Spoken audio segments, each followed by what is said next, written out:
Nesse vídeo eu vou comentar para você 3 ETFs que investem no setor de tecnologia e de inovação que podem te interessar. Se você gosta desse conteúdo, meu nome é Otávio Paranhos e nesse canal eu falo como você monta uma carteira de aposentadoria global, investindo tanto no Brasil quanto no exterior, especialmente em renda variável. Então se você está me conhecendo agora, também me segue no Instagram, que é otavio.paranhos. Eu sempre coloco conteúdo lá todos os dias e eu tenho uma conversa bem mais próxima com todos vocês. Então passando direto para o conteúdo, muitas pessoas querem sim investir em tecnologia, querem se expor a essas empresas que crescem mais, e sobre isso o que eu gostaria de falar? Conforme eu já falei em outros vídeos, empresas em geral de crescimento, que crescem mais do que a média, tendem a não performar tão bem no longo prazo, justamente porque os preços ficam mais caros e acaba não compensando o crescimento que a empresa entrega. Apesar disso, muitas pessoas querem sim se expor ao setor de tecnologia, ao setor de inovação de maneira geral, e por isso que eu gostaria de fazer esse vídeo explicando para você 3 possibilidades de ETFs que eu investiria se eu investisse especificamente em setores de tecnologia e de inovação. Chamou muito a atenção das pessoas, na realidade não foi o setor em si, foi o crescimento de algumas empresas específicas que saíram totalmente da média do mercado, que são aquelas que a gente conhece por FANG. Quais são? É basicamente o Facebook, a Amazon, a Apple, o Netflix e o Google. Também entrou a Microsoft, que acabou não entrando nessa expressão, mas a Microsoft também entra dentro desse hall de empresas que mais cresceram e que são as maiores do mundo hoje. Quando a gente observa como que o percentual dessas empresas está dentro do S&P 500, que é dentro do maior índice americano de empresas, a gente observa que em 2015 elas representavam, essas 5 empresas, tirando o Netflix, as 5 maiores empresas representavam mais ou menos 10% das 500 maiores empresas americanas, e hoje elas representam mais do que o dobro disso. Então você vê que de 2015 para cá, em 5 anos, elas tiveram uma performance 2 vezes melhor do que a média do mercado americano. Conforme a gente vê por esse gráfico aqui que eu coloquei o índice S&P 500 em vermelho, você vê claramente que todas essas empresas, em especial o Netflix e em especial a Amazon, que está em roxo aqui, você vê que todas essas empresas tiveram uma performance muito melhor do que a média do mercado americano, que é essa linha em vermelho aqui embaixo, tá? Quando a gente pega de 2017 para cá, todas elas sempre performaram melhor. E é por isso que, por exemplo, o ETF QQQ, que investe nas 100 maiores empresas da Nasdaq, especialmente no setor de tecnologia e especialmente nessas empresas aqui, que é essa linha azul, ele performou tão bem. Então assim, você vê que todas essas empresas tiveram uma performance melhor do que o índice americano, você vê claramente que a performance do QQQ foi bem melhor do que as 500 maiores empresas americanas desde o buraco da crise de 2009, tendo subido aí praticamente 900%, contra uma valorização de 450% do índice S&P 500. Mas a questão aqui é que você não consegue investir só nessas empresas através de um ETF. Por quê? Porque primeiramente um ETF, conforme eu já expliquei, ele é um fundo que se baseia em regras objetivas e não tem uma regra que consiga selecionar só essas empresas. Por quê? Porque essas empresas são de setores diferentes. Então, por exemplo, o Facebook, ele está dentro do setor de comunicação, o Netflix também, o Google também, mas a Amazon, por exemplo, está dentro do setor de consumo cíclico, que isso é basicamente aquele consumo que não é recorrente do dia a dia como um supermercado. Paralelamente, você vê a Apple e a Microsoft no setor específico de tecnologia, então não tem um ETF que abarque só essas grandes empresas, o que até é bom, porque historicamente as empresas que crescem muito tendem a não ficar tanto tempo nessa situação. Então se você quiser investir só nestes setores, em cada um deles especificamente, você tem esses ETFs aqui. Para o setor de comunicações nos Estados Unidos, você tem o XLC. Se você investe pela Irlanda, para evitar tributação sobre dividendos, porque são ETFs de acumulação que não pagam dividendos, você tem o XWTS. Se você quer investir só no setor de consumo discricionário, você tem o XLY nos Estados Unidos, e na Irlanda tem o XDWC. É importante salientar que sempre quando você investe nesses dois ETFs, por exemplo, você não está pegando só aquelas empresas bonitas que você gosta. no setor de comunicações e mídia, você também está investindo naquelas empresas mais antigas, de TV a cabo, esse tipo de empresa que também não é muito inovadora. Assim como na parte de consumo discricionário, você está investindo em empresas, muitas vezes lojas físicas, lojas que não estão muito integradas com a tecnologia, apesar das grandes empresas estarem nesses setores. E por fim, o ETF de tecnologia IXN, que eu peguei um bem global aqui para tentar diversificar para você, se você quiser investir só no setor de tecnologia. Cabe salientar que aqui você estaria investindo só na Microsoft e na Apple e não na Amazon, no Facebook e no Google. Isso tem que deixar bem claro. Se você investir pela Irlanda, tem um que é o XDWT. Então assim, no meu ponto de vista, as pessoas que buscam essa ideia de tecnologia não querem o setor específico de tecnologia, senão elas já fariam isso diretamente com um ETF próprio do setor. Elas querem se expor de maneira geral à inovação, à escala, à internet, a tudo que tem de novo por aí, e é isso que eu vou trazer agora para você em termos de 3 ETFs. Cabe salientar que os ETFs que eu vou mencionar aqui, eles são um pouco para proteger você dessa tendência que nós temos de só comprar o que subiu, ou seja, só investir nessas grandes, porque a gente viu que aparece na televisão o tempo inteiro e são aquelas que mais renderam. Estatisticamente, aquelas que mais renderam tendem a não render tão bem no futuro e as que menos renderam tendem a render melhor. Isso sempre se baseando na ideia de reversão à média. Então, como que você se protege desse tipo de coisa para não cair no conto do vigário e tentar entrar em bolhas que tem por aí pelo mercado?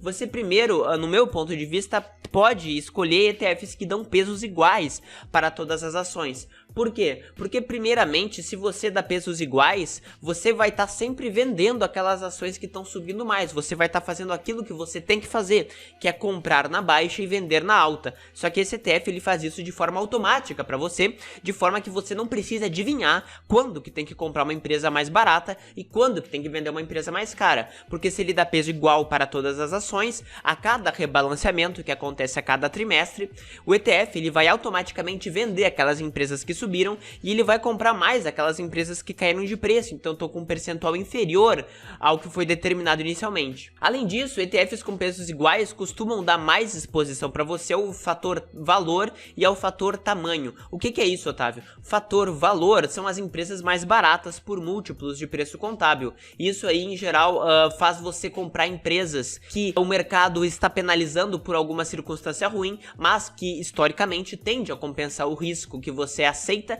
e consequentemente você tem um retorno maior. Da mesma forma, você é exposto ao fator tamanho, que é comprar empresas menores. Se você dá pesos iguais para todas as empresas, você está comprando a mesma quantidade de uma empresa pequena que de uma empresa grande. Isso é bem diferente de um índice de capitalização de mercado, em que você compra mais aquelas empresas maiores. Você, consequentemente, se fizer isso, você pode eventualmente entrar em uma bolha, o que não é muito recomendável. Historicamente, eu já fiz um vídeo nesse canal e eu explico que ETFs com pesos iguais tendem a performar melhor do que a média. Além disso, é sempre bom você tentar focar em diversificação de maneira geral, tanto geográfica quanto setores ou subsetores, para proteger você, para não ter uma regulamentação específica, porque, por exemplo, a gente sabe que, por exemplo, o Facebook é um conglomerado de mídias sociais muito grande, mas a gente sabe que ele está vulnerável à regulamentação tanto de países europeus quanto dos próprios Estados Unidos. Então, para não ter esse risco não sistemático diretamente em cima do seu investimento,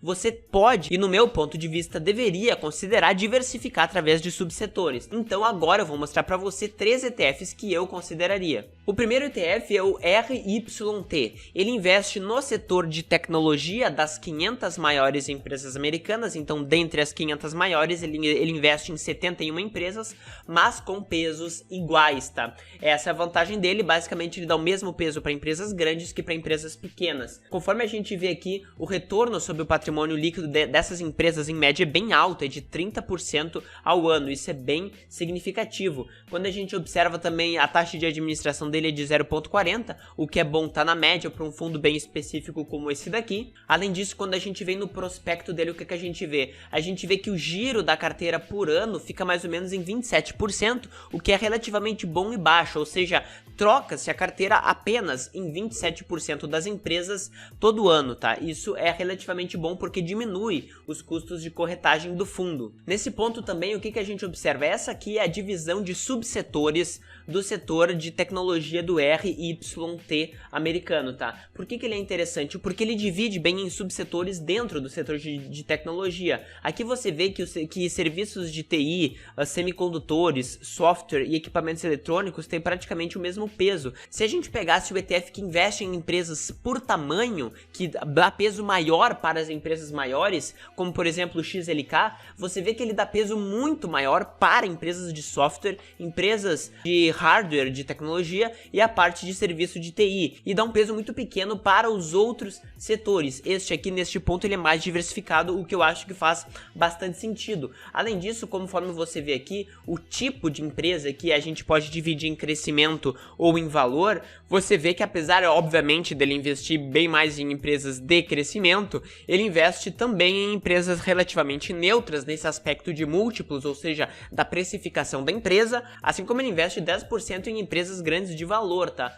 E empresas médias de valor, o que é positivo, porque você não vai estar pagando tanto assim, apesar de investir em um ETF de tecnologia.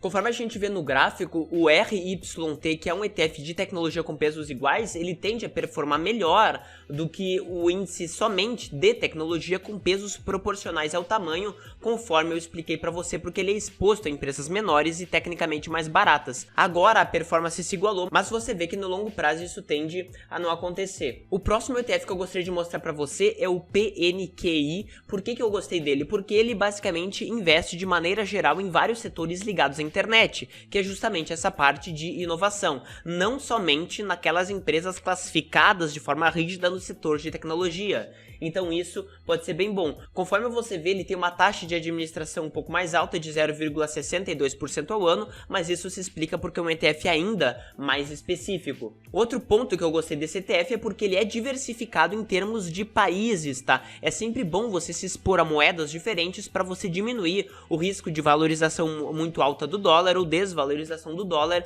em relação a outras moedas. Então você vê que apesar dele investir bastante nos Estados Unidos, ele também investe bastante na China e outros países. Quando a gente vê a regra do índice, ou seja, qual é a determinação que ele usa, o critério que ele usa, a gente vê que ele investe em empresas de tecnologia em geral, mas que são listadas nos Estados Unidos, tanto na Nasdaq, quanto no Cboe, quanto na Bolsa de Nova York. Cabe salientar que ele pode investir sim também em ADRs, ou seja, empresas estrangeiras listadas nos Estados Unidos, e é por isso que ele tem essa exposição relativamente grande à China. É importante salientar também que ele investe em diversos setores, inclusive em serviços de comunicação, consumo cíclico e tecnologia da informação propriamente dito, o que eu achei bem positivo. O último ETF que eu gostaria de mostrar para você é o eBuy. Ele é ainda mais focado. Qual é a diferença dele? O PNQI investia em empresas que investem em internet de maneira geral. O eBuy só seleciona empresas que fazem vendas através da internet. Então aí você pega não só aquelas que atuam com serviços de internet, etc., mas também muitas vezes varejistas, empresas que conseguiram se incluir nesse mundo digital e no e-commerce de uma maneira geral. Este ETF investe principalmente em empresas de e-commerce, ou seja, empresas do mundo real, só que se incluíram bastante na internet, porque se exige que elas tenham pelo menos 70% da receita vindo de vendas através da internet, o que eu achei bem positivo, e isso dividindo tanto nos Estados Unidos quanto fora dos Estados Unidos. Ele tem uma quantidade mínima de empresas americanas que tem que representar 70% do índice, mas você vê que já é alguma diversificação. Você vê que aqui varejo tradicional é 62%, 31% são aqueles marketplaces, ou seja, como a Amazon, como o eBay, como o Mercado Livre, que não é uma loja daquela marca propriamente dito, mas sim é apenas uma revenda. Você também vê que investe bastante em empresas médias e pequenas, o que eu achei bem interessante. Além disso, este fundo aqui dá pesos iguais para todas as ações, o que também é positivo porque aumenta a sua exposição a fatores como valor e tamanho e permite que você não entre tanto em bolhas por aí. Quando a gente observa como que esses dois últimos ETFs performaram no gráfico, você vê que o eBuy ele é mais recente, ele começou mais ou menos em 2016, mas ele já teve uma performance bem significativa de lá pra cá, ele rendeu 200% praticamente. O índice azul é o do QQQ, que são as 100 maiores empresas da Nasdaq, tá? Especialmente focada naquelas grandes, todas as FANG que eu mostrei pra você. E o PNQI, que investe em empresas da internet, performou aí em linha com o QQQ de maneira geral desde 2010, 2009, inclusive performando melhor quando a gente pega bem do buraco da crise ali, certo? Então, fazendo um resumo para você aqui, eu mencionei o ETF RYT, que investe de maneira igual, com pesos iguais em todas as empresas de tecnologia do S&P 500, depois no PNQI, que seleciona 70 empresas de internet listadas nos Estados Unidos, mas de maneira global, e por fim o eBuy, que investe em empresas que têm pelo menos 70% da receita oriunda de vendas online, também com pesos iguais e também de maneira global e diversificada. Cabe salientar que isso aqui não é uma recomendação de investimento, mas faz sentido você considerar esses ETFs para tentar proteger você e apenas não seguir a boiada. Se você gosta desse conteúdo, dá um like, se inscreve no canal e ativa as notificações para você não perder nada que eu coloco aqui. Valeu!